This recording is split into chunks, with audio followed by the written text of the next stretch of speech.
Well, Bernie Finn is Family First's lead Senate candidate for Victoria, and he joins me now for Straight Talk. Bernie, welcome. G'day, Lyle. How are you? Great. It's good to see you, Bernie. Bernie, this week inflation rose to 4%.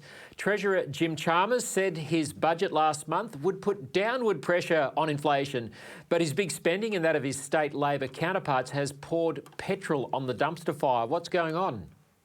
Well, I tell you what, I'm reminded of the words of the great Ronald Reagan, where he said, inflation is not about people enjoying life too much, it's about governments enjoying life too much.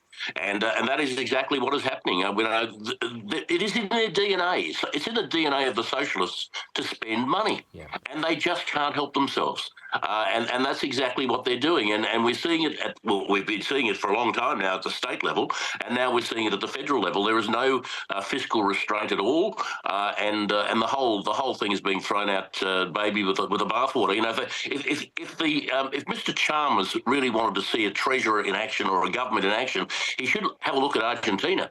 Because over in Argentina, the president over there, President Milu, he has, for the first time in 30 years, have zero inflation on food.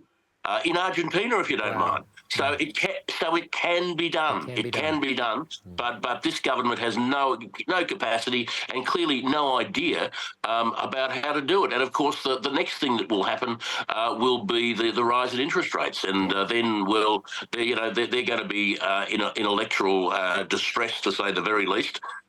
And what will happen? We'll either have a government panic-stricken running to the polls, or a government that will put it off for as long as it possibly can. And we might see, a July perhaps election next year, which will not go down well in Victoria, I can tell you, because we had a July election once and we nearly all froze. So we hope that won't happen. But it's clearly this government does not have, and any of the state governments, I must say, here in Victoria we have had.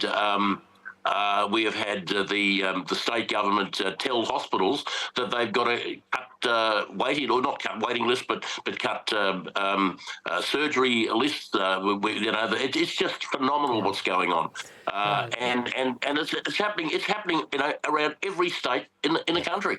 Yeah, that's right. You've got big spending Labor governments, all up to their eyeballs in debt.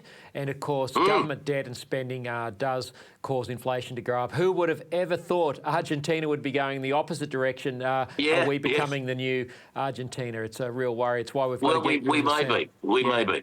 Yeah, no, look, it's just extraordinary. It is.